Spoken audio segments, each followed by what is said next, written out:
Right. Right. What we are going to study today, beta, is that we are going to study about the management of plants, how plants manage themselves in different situations. Already, I have told you about the different types of solutions in which a living system is present. मतलब आपके पास hypertonic solution है, hypotonic solution है, and isotonic solution है. Briefly, we will brush over these solutions, the definitions of these solutions, and then we will move on to the lecture. ठीक है, तो इसमें यह है कि मेरी कोशिश होगी कि because we are online, आपको ज्यादा से ज्यादा जो है ना बेटा इसका केयर हो जाए. ठीक है, ओके, नेक्स्ट. यहाँ पर how many students do we have? Okay, let me go to the share screen बेटा, and let me share the lecture with you people now. And do tell me if you can see the screen. Okay. Now, अब हमारे पास I don't know why I'm not being able to. Okay, homeostasis. Homeostasis की definition, write it down, and I will explain the definition also. Homeostasis is actually the protection of the internal environment from external harms or changes in the external environment. ठीक है, initially ये definition लिखें. Homeostasis, what is it? It is actually the protection of the internal environment from the harms of changes in the external environment. The change of the internal environment from the external environment. एक और definition भी लिखवाती हूँ. The most susceptible components of internal environment are water, solutes, and temperature. मतलब कि किन conditions की वजह से, or which conditions can we say that the plant can face some type of danger? That is mainly because of the water concentration inside and outside, because of the solute concentration inside and outside, and because of the temperature. ठीक है, temperature changes जो हैं उनकी वजह से भी आपके पास जो है वो आ जाता है. We have three types of homeostasis. Osmoregulation. This is a mechanism in which the water and solute concentration in the body is regulated. It is managed. It is regulated. इसको regulate किया जाता है, इसको control किया जाता है, इसको manage किया जाता है. ठीक है, that is known as osmoregulation. Osmoregulation is a type of homeostatic control. We have three types of homeostatic controls. Osmoregulation, regulation of the amount of water inside the body. Thermoregulation, regulation of the temperature of the body as compared to the external changes. Then we have excretion, that is maintenance of a suitable environment inside the body as compared to external solute concentration changes. ठीक है, now first of all let us go to the board and then let me write down the definition of homeostasis for you people. Write down the definition of homeostasis I am giving you, then we will come back to the slide. पहले ये देख लें. Thermoregulation क्या है? Maintenance of internal temperature within a tolerable range, keeping the internal environment of the plant within a tolerable range. Excretion, elimination of metabolic wastes, especially nitrogenous wastes. Now let me go to the board and let me share the board with you people. ठीक है, okay, let me go to the board. अब मैं जरा आप लोगों के साथ board भी शेयर कर लूं ताकि फिर आप लोगों को समझ आ जाए. फिलहाल हम जूम बोर्ड यूज करेंगे. Okay, beta. Now write down the definition of osmoregulation. ठीक है, and then उसके बाद we will go back to the slide again. Homeostasis.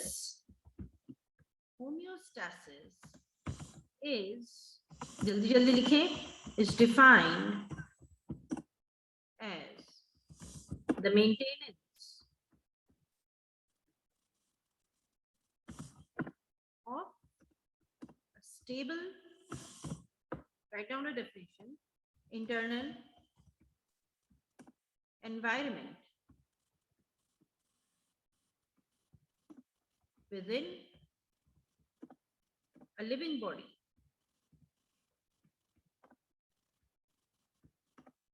In contrast,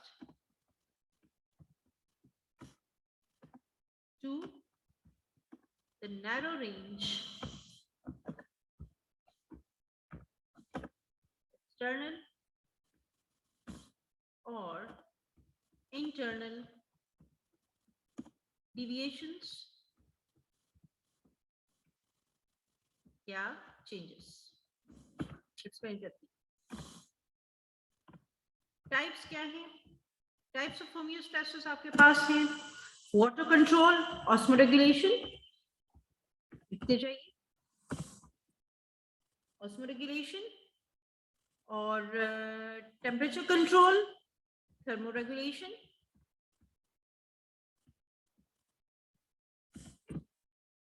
and आपके पास जो solute control, excretion. Now these are the various types of changes. ठीक है? Okay, now let me explain the definition first of all. Definition आपको explain होगी तो आप यूं समझें कि आपको आधा टॉपिक समझ आ गया. Homeostasis is defined as the maintenance of a stable internal environment. Stable internal environment का मतलब है कि the environment, the concentration, the percentage of materials, the balances of various materials within a living body, all the basic biological जो balances हैं inside a living body, उनको एक stable state पे रखा जाता है, एक main control में रखा जाता है. In contrast का मतलब ये है कि हालांकि in opposition to the narrow range of external or internal deviations or changes. Narrow range का मतलब ये है कि violent changes नहीं हो रहे.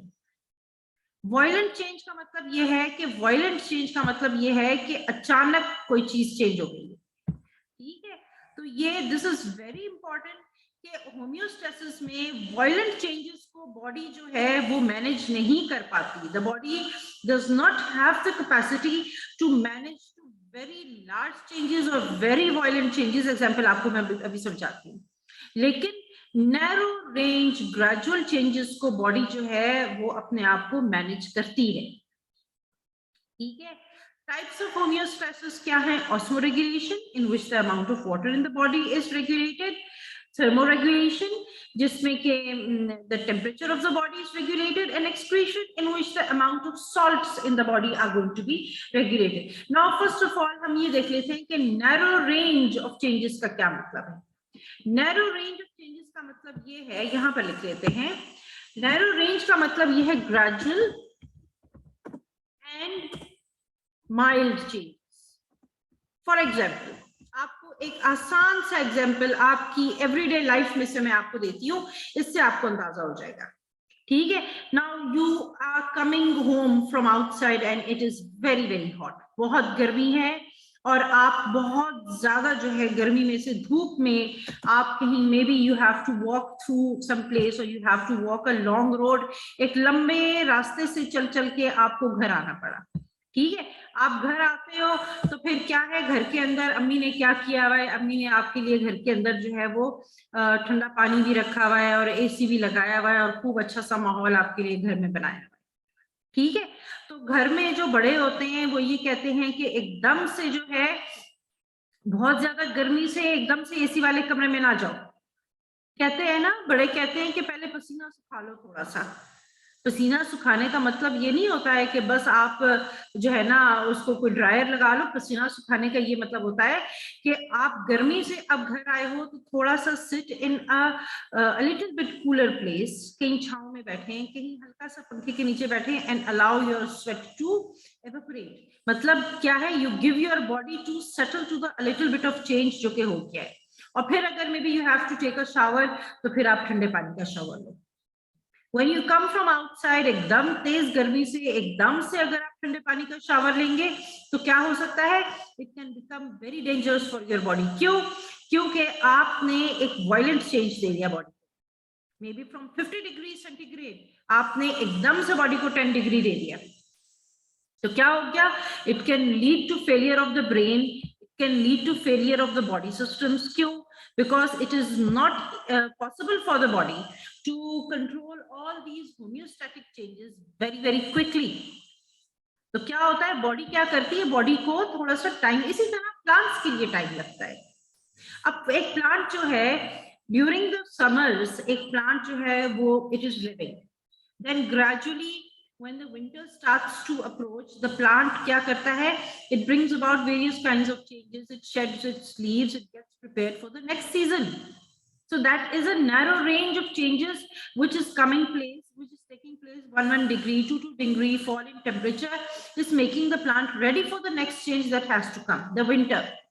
ठीक है, तो होमियोस्टेसिस क्या है, it is defined as the maintenance of a stable internal environment within a living body, in contrast to the narrow range of external or internal deviations or changes.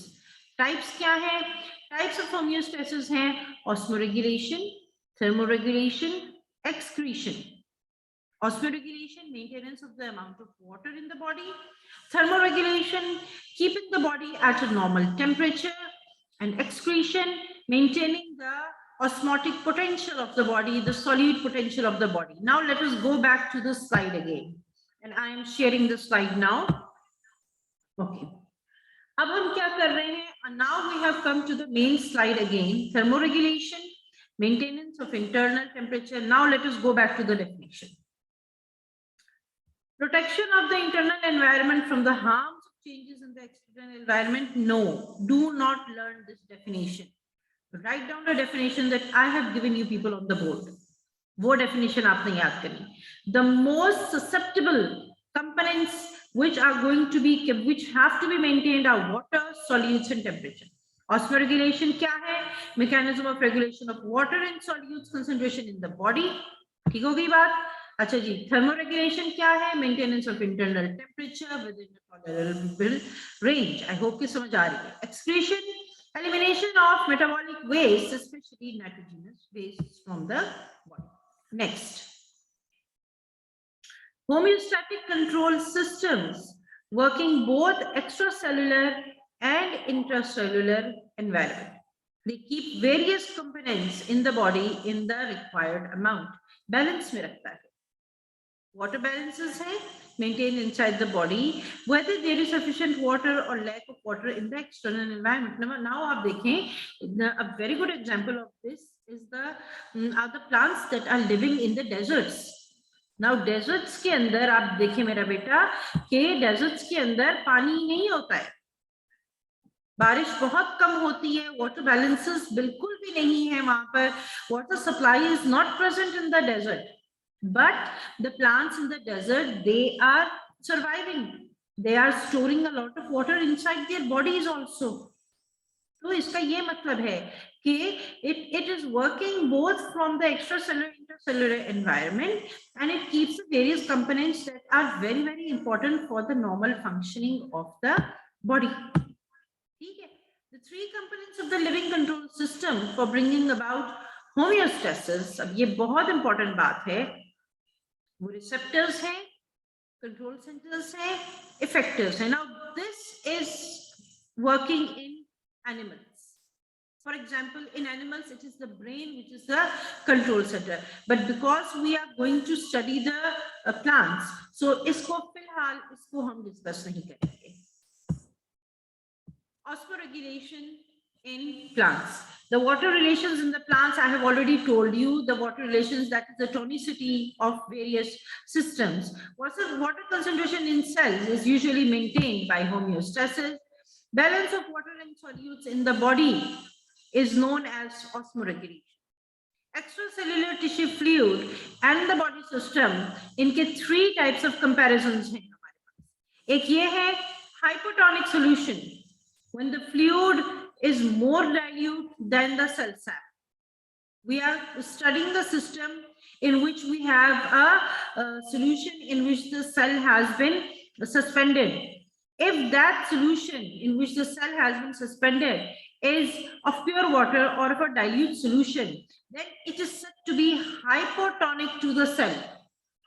क्योंकि उसके अंदर क्या है, उसके अंदर solutes कम है, ये हमने पढ़ा हुआ है पहले. Hypertonic, when the fluid is more concentrated than the cell sap, when the external fluid, we are comparing two systems, board पे भी जाते हैं, board पे भी बनाते हैं. ठीक है, तो टू सिस्टम्स हम कंपेयर कर रहे हैं in which the hyper when the fluid is more concentrated than the cell size. फिर उसके बाद आपके पास क्या है, isotonic, when both the fluids are having a equal concentration, equilibrium पर है, उनकी टोनिसिटी जो है वो इक्विलिब्रियम पर है। Now osmoregulation in plants, how plants are going to maintain themselves. We have mainly 4 types of osmoregulatory mechanisms in plants. Let me go to the board first. Board के ऊपर आपको पहले मैं लिख देती हूँ, उसके बाद फिर हम वापस आते हैं यहाँ पर, ठीक है। Osmoregulatory mechanisms in plants आपकी बुक में 3 लिखे हुए हैं, लेकिन बेटा मोस्ट ऑफ द टाइम ये क्या है, ये 4 होते हैं, ठीक है। तो आपकी बुक में जो 4th है उसको इन्होंने थोड़ा सा अलग करके लिखा हुआ है, ठीक है। तो लिखा हुआ है लेकिन उसको they have given it a different heading. Now osmoregulatory mechanisms in plants, what we observe, we see 4 types of osmoregulatory mechanisms in plants, and these 4 types of osmoregulatory mechanisms in plants, how is it classified? They are classified on the basis of the solute concentration of the environment, on the basis of the amount of water. हम क्या पढ़ रहे हैं, हम पढ़ रहे हैं osmoregulatory mechanisms in plants, how plants maintain their osmoregulation, ठीक है। Amount of water in plants, ठीक है, 4 टाइप्स है। इसमें जो हमारे पास मैकेनिज्म कंट्रोल्स हैं, कीप इट इन माइंड, जो कि हर चीज में फिर डिफरेंट होगा। सबसे पहले जो मैकेनिज्म कंट्रोल्स हैं that the plant is going to control is first of all the number of stomata, most important,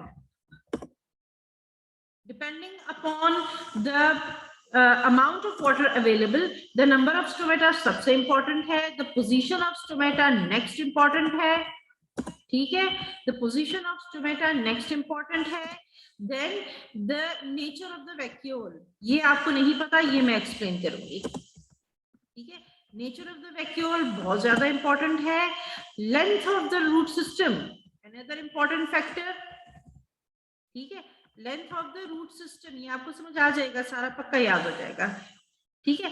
length of the root system another important factor, ठीक है, क्लास में रहिएगा, ठीक है। Length of the root system another important factor. फिर उसके बाद cuticle, thickness of the cuticle covering, thickness of the cuticle covering. Cuticle क्या चीज है, व्हाट इज क्यूटिकल, क्यूटिकल क्या चीज है बेटा, जल्दी बताइए। thickness of the cuticle covering on the exposed surfaces, ठीक है, cuticle covering on the exposed surfaces. What is cuticle, जी बताइए, cuticle क्या है, thickness of the cuticle, this is one. Now these are various structures which are important for the outer covering on plants. No, not air spaces beta, outer covering on plants, yes, outer covering of plant. And what is it made up of, what is it made up of beta, outer covering of plants? Kaleem का answer ठीक है, लेकिन थोड़ा सा specify करें जी मशहूर, cutin, yes cutin, cutin, okay बेटा, यस बेटा बिल्कुल ठीक है। क्यूटिकल क्या है, cuticle is a waxy waterproof covering of the plant, लिख लीजिए, waxy waterproof covering of the plant. And इसका फंक्शन क्या है, इसका फंक्शन है प्रिवेंशन ऑफ एवेपोरेशन। अब मेरा बेटा आप लोगों ने ये 4-5 चीजें अपने जहन में रखनी है, और ये 4 टाइप्स ऑफ प्लांट्स में इन्हीं चीजों की डेवलपमेंट है जो कि हम स्टडी करेंगे। सबसे पहले ये है नंबर ऑफ स्टोमेटा, हम कंपेयर करेंगे जो 4 टाइप्स ऑफ प्लांट्स अभी हमने बताने हैं आपको। पोजीशन ऑफ स्टोमेटा, ठीक है, ये हम हर एक में देखेंगे कि किस तरह का है।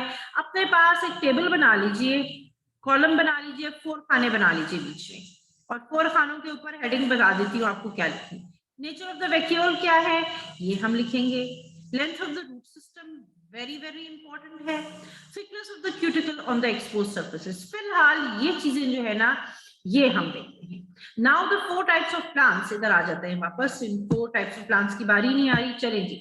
4 टाइप्स ऑफ प्लांट्स में आपके पास सबसे पहले वो वाले प्लांट्स हैं that are living in a lot of water. पहली कॉलम के ऊपर हेडिंग दे दें हाइड्रोफाइट्स, और साथ इसमें फिलिंग मेरा बेटा आप लोग खुद करते जाएंगे। फर्स्ट कॉलम में हेडिंग दें हाइड्रोफाइट्स, मतलब वाटर प्लांट्स हैं, they are living in water, जैसे कि लोटस है और जो है आपके पास हाइड्रोफिलम है, ठीक है, और ये आपके पास जो है ये आपके पास वाटर में रहने वाले प्लांट्स हैं, हाइड्रोफाइट्स है, ठीक है। फिर आपके पास वो वाले प्लांट्स हैं जो मॉडरेट अमाउंट ऑफ वाटर में रहते हैं, तो दीज आर द मीसोफाइट्स, इन सब के बारे में आपको मैं बताती हूँ अभी। दीज आर द मीसोफाइट्स, ठीक है, मीसोफाइट्स आ गए हमारे पास।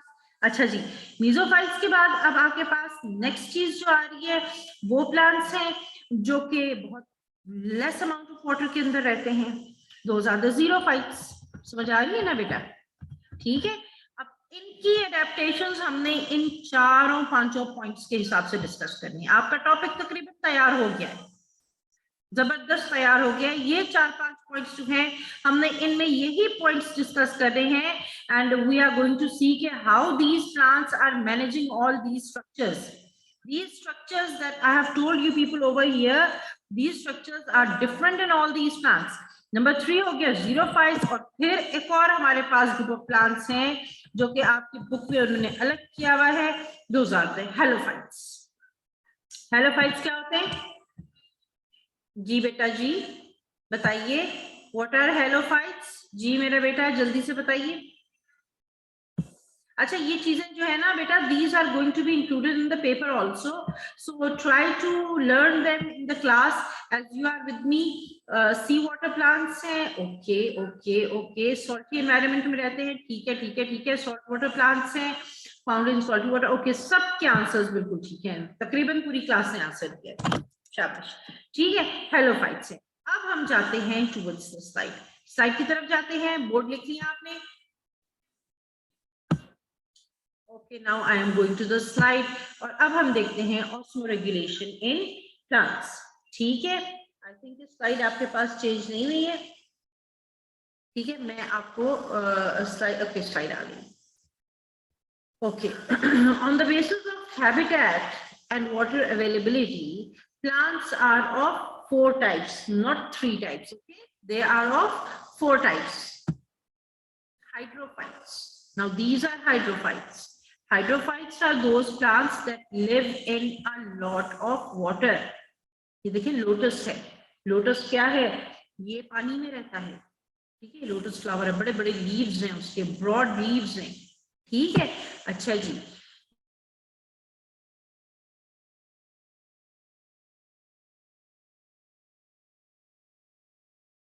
ओके, यहाँ पर बेटा थोड़ा सा ऐसा मसला हो जाता है कि थोड़ा सा जो है ना ऑफलाइन हम चले जाते हैं बिकॉज ऑफ जो है ना ये कनेक्टिविटी इश्यूज, ठीक है, तो खैर है, कोई मसला नहीं है, इन केस कनेक्टिविटी इशू हो जाए you can wait for me, I am always back in within no time, ठीक है।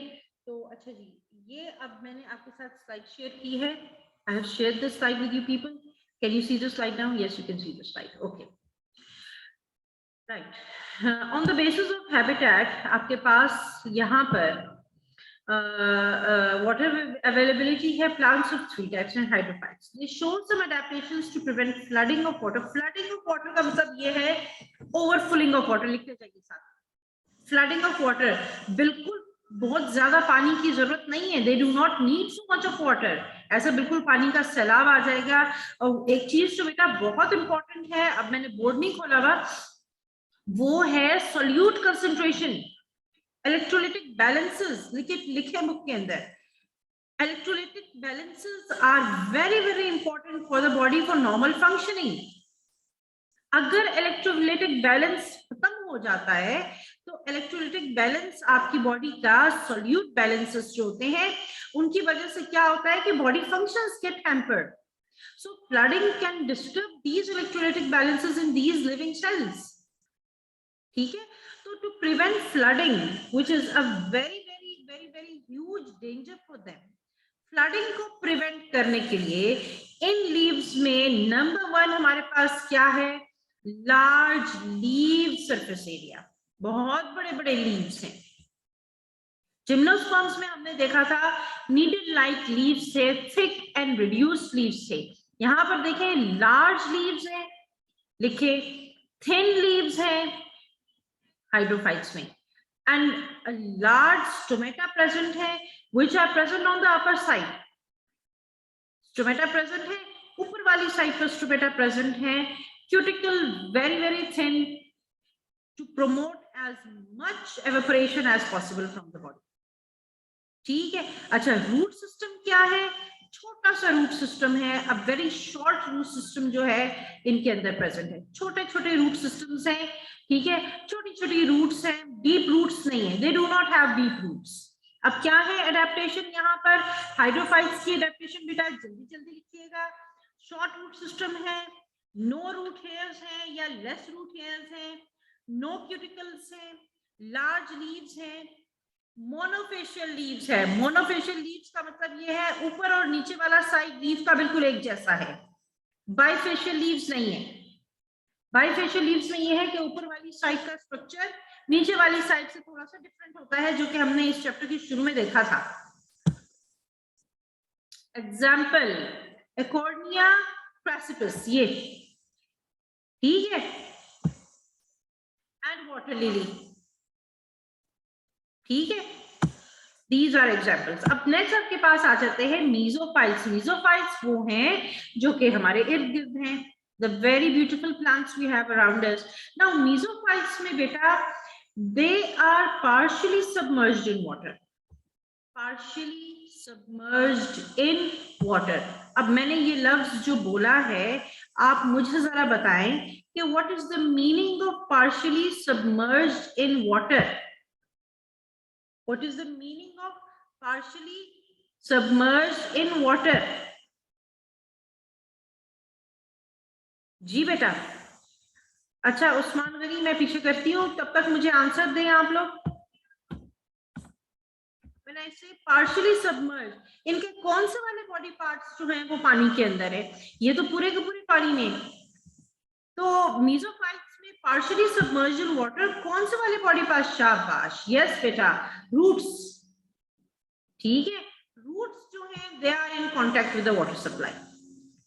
So mesophytes are those plants that are, जी बेटा शाबाश, जी बच्चे, यस सबका आंसर बिल्कुल ठीक दिया है। Roots are partially submerged in water. They are those body parts which are in contact with water. मैंने आपको एपिफाइट्स के बारे में भी क्लास में बताया था। That is another category of plants जो कि आपके पास parasitic and carnivorous plants में आते हैं। They grow in moderate amount of water. The stomata open during sufficient water supply and close during water deficiency. We have already studied the mechanism of opening and closing of stomata. ठीक है? They have more stomata. Write it down. Write these notes down on the column of mesophytes. They have more stomata on the lower surface and less stomata on the upper surface. They have a thicker layer of cuticle. They have properly operating guard cells which control the opening and closing of the stomata. हम किसकी बात कर रहे हैं? We are talking about mesophytes. Their leaves are not very broad as compared to the leaves of hydrophytes. Hydrophytes की तरह इनके leaves इतने ज्यादा broad नहीं हैं, ठीक है? अब हम आ जाते हैं जीरोफाइट्स के। अच्छा, रूट सिस्टम्स इनके मॉडरेटली लॉन्ग हैं। अब हम आते हैं जीरोफाइट्स में, उन प्लांट्स में जो कि डेजर्ट्स में रहते हैं। डेजर्ट्स के अंदर they grow in scanty water conditions. Scanty का मतलब होता है कम। They have a very very thick cuticle on top of them, small, and all the adaptations in these plants are going to be to reduce the rate of transpiration. They have small, thick leaves, okay, thick and waxy cuticle. Stomata are present in depressions on the lower side of the leaf, not on the upper side. They have very thick, fleshy stems, which are photosynthetic in nature, and the leaves they shed during the driest season. The leaves are modified into spines. These are the properties of the xerophytes, those plants that live in the desert conditions, those plants that live in lower water conditions. ठीक है, अच्छा screenshots ले लिया करें आप लोग साथ साथ। नेक्स्ट अब आपके पास आ जाते हैं जो हेलोफाइट्स हैं। हेलोफाइट्स यहाँ पर एक्सप्लेन नहीं है। For the halophytes, I will go to the board and I will write it on the board for you people कि halophytes जो हैं वो क्या होते हैं। Let me open the board for you people. Now we have come to the board, and on the board now I am going to explain to you what the halophytes are. Halophytes are actually those plants. Yes, let me first of all let me see if I have a question from somebody. जी बेटा book में है, halophytes book में है, और जो है ना halophytes इस प्रेजेंटेशन में नहीं थे, लेकिन बुक के अंदर अलग डेफिनेशन में इन्होंने लिखे हुए हैं। बलोचिस्तान वाली बुक जो है उसके अंदर इन्होंने इसको एक डेफिनेशन इस हेडिंग में दिया हुआ है। ठीक है, ओके। हेलोफाइट्स में क्या होता है बेटा? Halophytes are those plants that are facing a physiological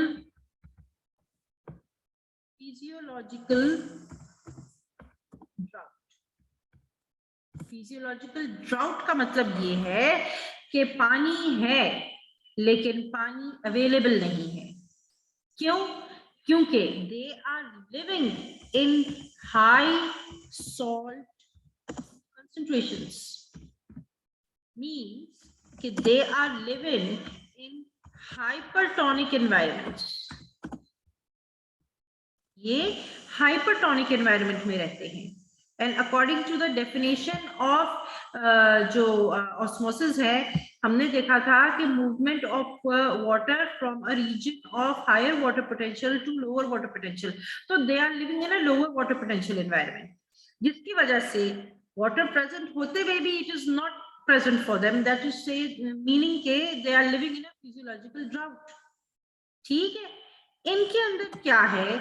इनके अंदर आपके पास जो है ना बेटा, इनके अंदर फिर special types of vacuoles are present. They have long root systems. ठीक है, they have a mechanism that is going to help them to absorb salts also.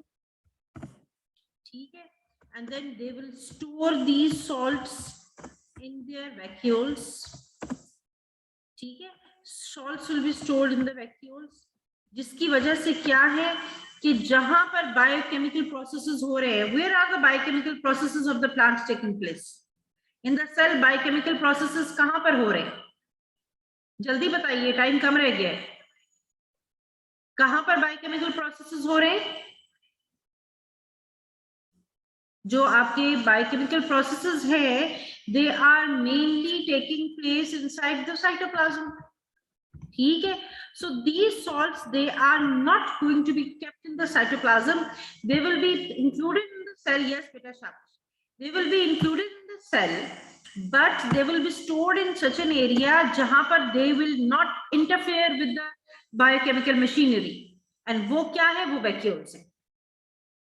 ठीक है, वैक्यूल के अंदर ये सॉल्ट्स को स्टोर करेंगे और फिर कौन सा pathway of water absorption follow करेंगे? ये अब आपकी बुक में लिखा हुआ नहीं है, लेकिन आप ये देखें कि मैकेनिज्म ऑफ एब्जॉर्प्शन कौन सा ये फॉलो करेंगे फिर?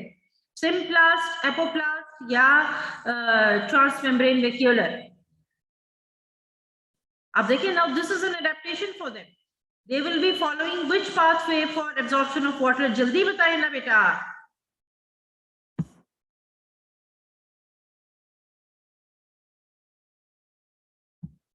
They will be following the vacuolar pathway. ठीक है, they will be following the vacuolar pathway so that they can absorb a lot of water. ठीक है, यहाँ पर opening and closing of stomata का जो मैकेनिज्म है वो इतना ज्यादा हाईली ऑपरेटेबल नहीं है। क्यों?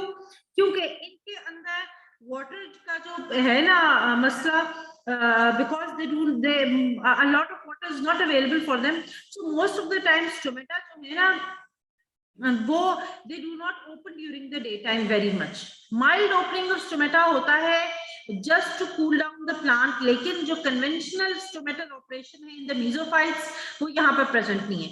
Vacuolar cell sap, vacuolar sap बहुत ज्यादा है, vacuolar transport होती है, water absorption होता है, और फिर ये जो plants हैं ये अपने अंदर एक तरह से दे चीट्स द एनवायरनमेंट और पानी को ये अपने अंदर एब्जॉर्ब करते हैं, ठीक है।